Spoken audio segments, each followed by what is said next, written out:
Dear students, examination का date घोषित हो चुका है। आप कहां पर हैं, आपकी तैयारी कहां तक पहुंची है, इसका फैसला आपको आज करना होगा, करना चाहिए कि आपकी तैयारी कहां तक पहुंची है। चूंकि डेट जिस तरह से घोषित हो चुका है, महीने 2 महीनों के बाद परीक्षाएं होंगी और इन परीक्षाओं में आप कहां तक पहुंचे हैं, कहां तक सस्टेन कर पाएंगे, सफल हो पाएंगे, इसका फैसला आपको करना चाहिए। चूंकि डेट निकल रहा है, हर दिन एक दिन कम हो रहा है, 24 घंटे निकल रहा है। इस 24 घंटे को निकलते निकलते महीने 2 महीने भी निकल जाएंगे, आपका रिजल्ट आपकी तैयारी के हिसाब से तैयार होगा। तो यह फैसला आपको करना होगा कि आप कहां पर हैं। सबसे पहले इसके कारण को पता कीजिए कि इस एग्जामिनेशन में आप क्यों बैठना चाहते हैं या क्यों बैठना चाहती हैं, क्यों निकालना चाहते हैं, क्यों सफल होना चाहते हैं, क्यों अपनी बेरोजगारी से बाहर निकलकर सफल जीवन जीना चाहते हैं। इसका कारण आपको पता करना होगा। क्योंकि आज ही एक वीडियो देखते हुए देश के प्रसिद्ध मोटिवेटर ने कहा कि उनके जीवन में कैसे बदलाव आया, कैसे उन्होंने उस कारण को ढूंढा जो उनकी सफलता का बहुत बड़ा प्रेरणा स्रोत बना। कारण, रीजन खोजना बहुत जरूरी है। क्यों आप बीपीएससी निकालना चाहते हैं, क्यों आप टीचर बनना चाहते हैं, क्यों रिजल्ट में आप आना चाहते हैं, इसका कारण आपको खोजना होगा। आप कह सकते हैं बेरोजगारी से बाहर निकलना है, क्या केवल यही कारण है? हमें लगता है कि यह बहुत छोटा और तात्कालिक कारण है। इसके पीछे बहुत बड़ा और कारण है जो आपके वर्तमान जीवन से जुड़ा हुआ तो है ही, आपके पीछे उन लोगों से तो जुड़ा हुआ है ही जो आपके लिए सपने देखते हैं, आपसे जुड़े हुए हैं, आपसे प्यार करते हैं, आपकी सफलताएं चाहते हैं, उनसे तो जुड़ा हुआ है ही।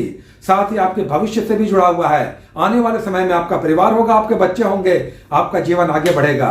क्या आप तब भी उनको वही जीवन देना चाहते हैं जो स्थिति अभी है, जिसमें आप अभी जी रहे हैं या जी रही हैं? क्या आने वाले जीवन में भी उनको भी जो आप पर निर्भर होंगे ऐसा ही जीवन देना चाहते हैं या इसी तरह से उनको आगे बढ़ाना चाहते हैं? आज उस वीडियो को देखते हुए जिसमें देश के एक प्रसिद्ध मोटिवेटर ने कहा कि अपने युवावस्था में वो साइकिल से अपने कॉलेज जाया करते थे, कभी रिक्शे से जाया करते थे, कभी किसी से लिफ्ट ले लिया करते थे। उनके कुछ दोस्त थे जिनके पास बड़ी बड़ी गाड़ियां थी, कभी कभी वो दोस्त उन गाड़ियों में बैठा लिया करते थे, लेकिन तब ऐसा फील होता था जैसे ये एहसान कर रहे हैं। और कभी कभी वो कह भी देते थे, देख यार, तुझे हमने आज अपनी गाड़ी में बिठाकर छोड़ा है, याद रखना। तो मन में एक ग्लानि उठती थी, मन में एक विचार आता था, मन में सफलता की प्रेरणा जगती थी कि यह जीवन कब तक चलेगा, मुझे इस जीवन में अब नहीं रहना है। मेरा जीवन तो जैसा भी रहा है, साइकिल पर, स्कूटर पर, रिक्शे पर, किसी से लिफ्ट मांगकर, लेकिन मेरे बच्चे किसी से लिफ्ट मांगकर कॉलेज नहीं जाएंगे।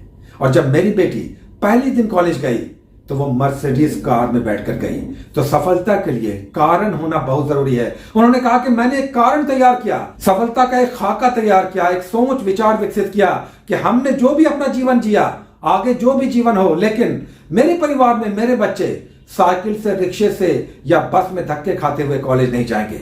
और जब मेरी बेटी पहली बार कॉलेज में गई तो मर्सिडीज से गए, जबकि हमने जीवन भर अपने युवावस्था में किसी से लिफ्ट लिया, किसी रिक्शे पे गए, किसी साइकिल से गए।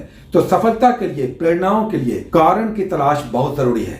आप क्यों सफल होना चाहते हैं, इसका कारण जरूर ढूंढिए और आज इस पर जरूर आप विचार करें कि आप क्यों सफल होना चाहते हैं। आप अगर कहते हैं कि अपनी बेरोजगारी से बाहर निकलना है तो ये आपकी तात्कालिक सोच है, ये आप अभी सोच रहे हैं, अभी इससे बाहर निकलना चाहते हैं, लेकिन इसका कारण बहुत बड़ा है, विशाल है। अगर आप सोचेंगे जो आपके भविष्य के जीवन से जुड़ा हुआ है, क्योंकि अभी की तात्कालिक जरूरत तो शायद पूरी हो जाए, लेकिन भविष्य जब तक सुरक्षित नहीं होगा, आप अपना जीवन तो किसी भी तरह से जी लेंगे, लेकिन जो आप पर निर्भर हैं उन्हें बोझ नहीं बनाना है, उन्हें असफल जीवन का आधार नहीं देना है। तो सबसे पहले अपनी सफलता का कारण ढूंढिए, यही कारण आपको सफल बनाएगा। और अगर इस एग्जामिनेशन की तैयारी में आप लगे हुए इसे निकालना चाहते हैं तो याद रखिएगा, बेरोजगारी आपका तात्कालिक कारण है, आपकी सफलता का कारण बहुत बड़ा है। उसे सोचिएगा, उस कारण को ढूंढ निकालिएगा, तभी आपकी सफलता सुनिश्चित होगी और तभी आप प्रेरित होंगे हर हाल में, किसी भी हाल में, किसी भी तरह से अपनी सफलता को अपनी मुट्ठी में करने से। Best of luck, take care.